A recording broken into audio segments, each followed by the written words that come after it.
Bonjour, je te retrouve dans cette vidéo pour te rappeler à quel point il est important et crucial d'apprendre à se nourrir correctement et que les meilleurs choix alimentaires qu'on peut faire pour retrouver notre santé et pour la préserver doivent venir de nous, doivent venir d'une éducation et de plus d'autonomie. On pense avoir accès à cette information juste pour nous, que ce soit à travers les médias, les publicités ou encore par le Nutri-Score ou d'autres applications mobiles pour faire les meilleurs choix. Or, ce n'est absolument pas le cas et à mon sens, ça peut même être dangereux et je vais t'expliquer dans cette vidéo pourquoi. Dans ce mail, je te parle des champignons parce que je trouve que c'est un excellent exemple pour comprendre que certains peuvent être appétissants, pour autant ils ne sont pas comestibles, ils peuvent être mortels, et en même temps comment certains peuvent être comestibles à condition de bien savoir les préparer. Et bien c'est pareil en fait pour les aliments. Donc pour cet exemple, je vais m'inspirer d'un post que j'ai publié en 2019 qui est malheureusement toujours d'actualité, et on voit qu'en fait l'huile d'olive et l'huile de colza sont notées avec exactement la même note. Pourtant ces deux aliments n'ont rien à voir et l'impact qu'ils ont sur ta santé est complètement opposé. Je m'explique. On a à gauche une huile d'olive vierge, extraite à froid, donc non transformée. Le fait que l'extraction se fait à froid, ça permet de préserver les acides gras qui vont être bénéfiques pour toutes nos cellules. On est sur une huile qui est riche en oméga 9, qui est extrêmement bonne pour la peau, qui a des propriétés anti-cancer. On est vraiment sur l'aliment phare du régime méditerranéen. Elle est donc 100% naturelle, non raffinée, et très riche en antioxydants puissants. Les antioxydants, c'est ce qui nous permet de lutter contre le vieillissement cellulaire et donc contre le cancer. Le gros avantage qu'a aussi cette bouteille d'huile d'olive, c'est qu'elle est conservée dans une bouteille en verre, et en plus ce verre il est foncé. Le fait que ce soit du verre, c'est ce qu'il y a de mieux d'un point de vue qualité et sécurité alimentaire, et en plus le fait qu'on ait quelque chose de foncé, ça permet de préserver les antioxydants de cette huile qui est forcément plus sensible parce qu'elle est crue et qu'elle est non raffinée. Juste en face, juste à côté, là, on a cette huile de colza qui est... on pourrait croire en fait que c'est bon pour la santé parce qu'on entend souvent dire que le colza a des oméga 3, que les oméga 3 sont anti-inflammatoires. En plus, on est sur une huile végétale, donc on n'est pas sur des graisses saturées animales. Sauf qu'il y a beaucoup de problèmes par rapport à cette huile. La première chose, on peut voir que c'est une huile qui est aussi faite pour la cuisson.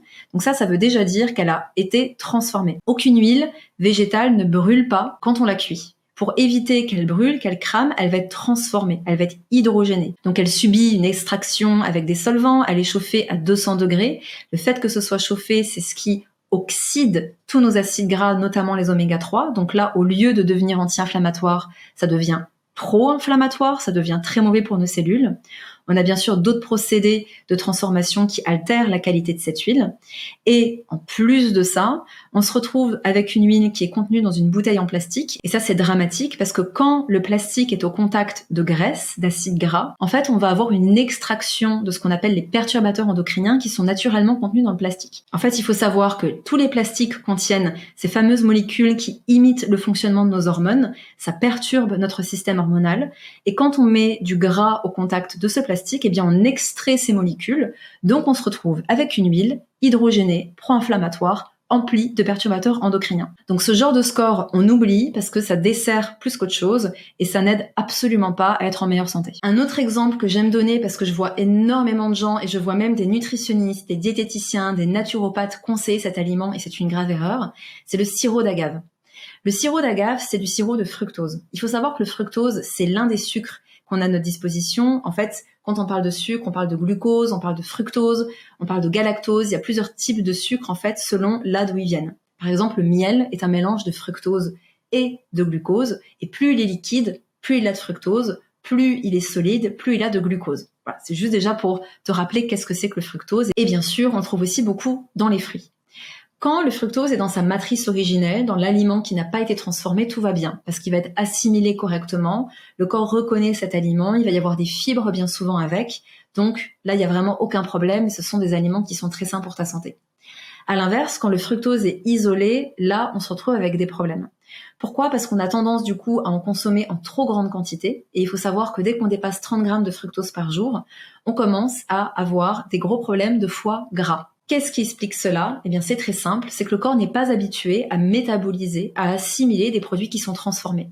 Ce fructose, quand il passe en fait au niveau du système digestif, le corps, il sait pas quoi en faire, il va l'amener directement à la case foie, parce qu'en fait, il est dématricé, il est transformé, il arrive de manière isolée en trop grande quantité, et ce fructose va se transformer en pyruvate qui contribue à la fabrication d'acides gras, et donc ces graisses vont être stockées au niveau hépatique, et c'est ce qui cause en grande partie le foie gras, qu'on appelle également la stéatose hépatique. On sait également, et ce depuis 2010, avec des études qui sont sorties dans des revues scientifiques propres au cancer, que ce fructose isolé est l'aliment préféré des cellules cancéreuses, bien plus que toutes les autres formes de sucre. Et ça, on le sait depuis 2010, et pour autant, il n'y a rien qui change. On vend toujours du fructose en poudre, on vend toujours du sirop d'agave, on vend toujours du sirop de glucose fructose, et surtout, on retrouve beaucoup de ce genre de sirop ou du fructose qui a été dématricé dans les aliments industriels. Donc typiquement, te faire un thé le matin, en plus à jeun, avec du sirop d'agave dedans, c'est extrêmement mauvais pour ta santé.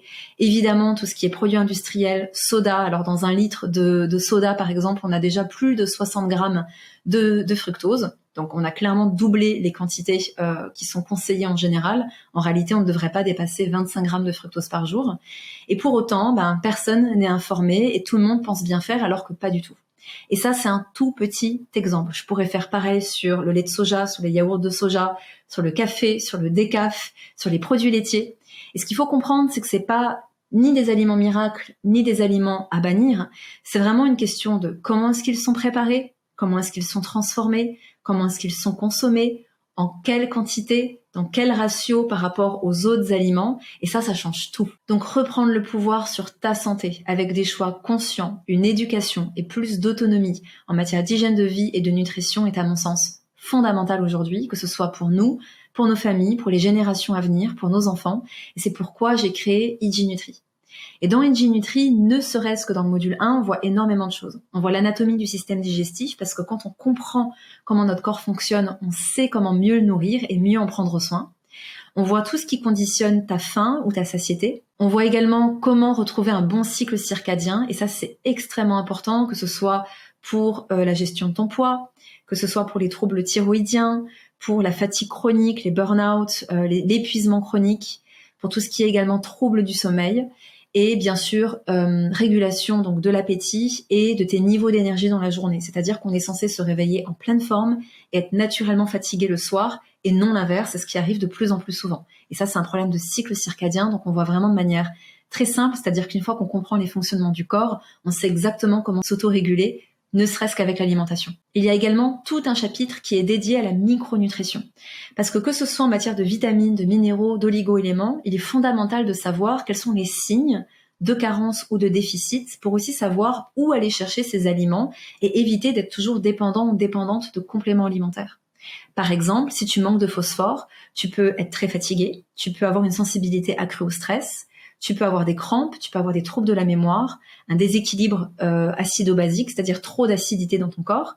Mais tous ces symptômes peuvent aussi être corrélés à un manque de magnésium. Donc là, l'idée, tu vois, c'est de vraiment pouvoir comprendre qu'est-ce qui te permet de savoir si tu manques ou non de tel ou tel aliment, quelles sont les recommandations pour une femme, pour un homme, pour un enfant, et puis quelles sont également les analyses à faire et les analyses les plus pertinentes pour vraiment savoir si tu manques ou non de ce nutriment et quelles sont les meilleures sources alimentaires pour te complémenter. Enfin, ne serait-ce que dans ce module 1, je te mets à disposition un outil que j'ai conçu lors de ma pratique pour construire des programmes alimentaires, que ce soit pour prendre du poids, pour perdre du poids, pour gagner en masse musculaire, pour perdre du gras, d'un point de vue purement diététique. On voit vraiment cet aspect-là pour t'y initier, pour découvrir ça.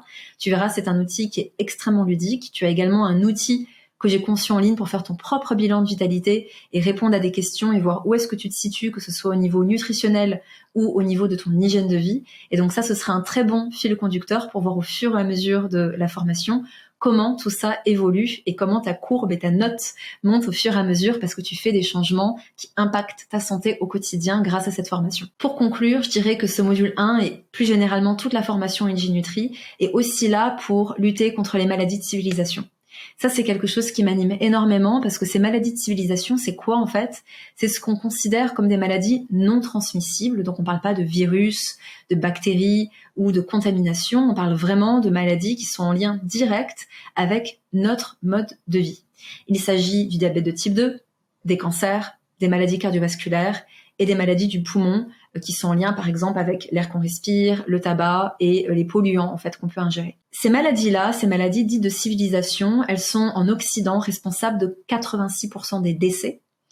Or, l'OMS nous dit déjà depuis plus de 10 ans, et ça ne fait que s'aggraver, que ces maladies sont pourtant en grande majorité évitables. 90% des diabètes de type 2 sont évitables, 80% des maladies cardiovasculaires le sont aussi, 40% des cancers tous confondus et 70% des cancers colorectaux sont évitables avec une bonne alimentation et une meilleure hygiène de vie, notamment avec plus de mouvement. Et ce n'est pas moi qui le dis, c'est l'OMS qui l'a publié en 2011 et les chiffres sont de plus en plus alarmants.